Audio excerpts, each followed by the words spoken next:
नमस्कार, मैं हूं सौम्या और डीएनए न्यूज में आपका स्वागत है। चलते हैं खबरों की ओर। धमतरी जिले के 3 नगरीय निकायों में हुए उपचुनाव में भाजपा का पत्ता साफ हो गया है। तीनों निकायों के एक एक वार्ड में पार्षद पद के लिए मतदान हुए थे।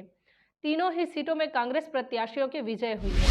नतीजे आने के बाद कांग्रेस में गजब का उत्साह है तो भाजपा में खामोशी दिखाई दी। जिले के कुरुद नगर पंचायत के वार्ड नंबर 1 में कांग्रेस के उत्तम साहू ने 289 वोट हासिल करते हुए 158 वोटों से जीत दर्ज की। वहीं भाजपा के प्रकाश चौनवानी को 131 वोट ही मिले।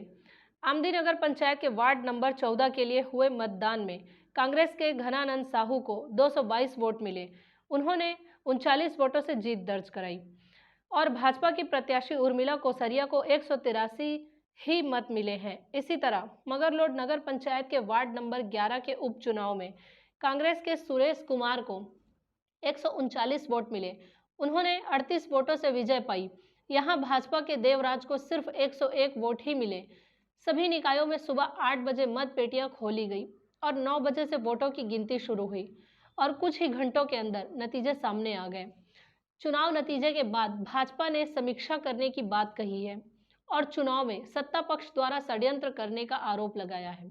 वहीं कांग्रेस ने अपने कार्यकर्ताओं की मेहनत को जीत की वजह बताया। भूपेश भैया की रीति नीति, भूपेश भैया ने जिस तरीके से छत्तीसगढ़ को संवारा है, सजाया है, उसी का परिणाम है कि आज हम धमतरी जिले के तीनों विधानसभा के तीनों उपचुनाव अच्छे वोटों से जीते हैं। दूसरी बात यह है कि हमने प्रत्याशी चयन बहुत अच्छा किया है। निर्विवाद प्रत्याशियों को ही हमने अपना प्रत्याशी बनाया। निर्विवाद जितने भी हमारे व्यक्ति थे उनको हमने प्रत्याशी बनाया। ये भी एक बहुत बड़ा कारण है। हमारे संगठन से पर्यवेक्षकों ने भी बहुत मेहनत की।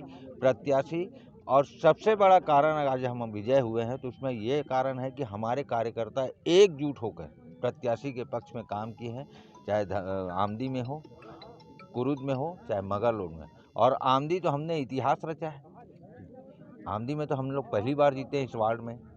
तो ये प्रत्याशी, पर्यवेक्षक और कार्यकर्ताओं की मेहनत और कार्यकर्ताओं की एकजुटता, ये सब कारणों से, और भूपेश भैया की रीति नीति और मोहन मरकाम जी की संगठन क्षमता, इन सब कारणों से हमने आज तीनों विधानसभा में उपचुनाव में होने वाले उपचुनाव में हम लोग विजय। नहीं, भारतीय जनता पार्टी ने पूरा दमखम लगाया चुनाव में, परंतु जैसा कि आप जानते हैं, जब विपक्ष में कोई दल रहता है और इस प्रकार के उपचुनाव होते हैं तो उनकी लड़ाई किसी राजनीतिक दल से नहीं होती बल्कि सरकार से होती है। तो सरकार ने जो अपना धन बल, बाहुबल और जो दबाव अधिकारियों और मतदाताओं के ऊपर बनाया, कहीं ना कहीं उसकी वजह से परिणाम हमारे पक्ष में नहीं रहे। परंतु कुल मिला के हमारे कार्यकर्ताओं ने एकजुटता दिखाई और मिलकर काम किया और निश्चित रूप से आगे जो आम चुनाव आएंगे उसमें हम बेहतर परिणाम लाएंगे। इस चुनाव के हार के बाद चुनाव तो आते जाते रहते हैं। भारतीय जनता पार्टी पूरे 5 साल कार्यकर्ताओं के साथ मिलकर और जनता के बीच में रहती है और ये काम हमारा लगातार चलता रहेगा। तो ये था शहर में घटने वाली खबरों का लेखा जोखा। हम लेकर आते रहेंगे अलहदा तरीके से हर उस घटना को और एनालिसिस करते रहेंगे खबरों की।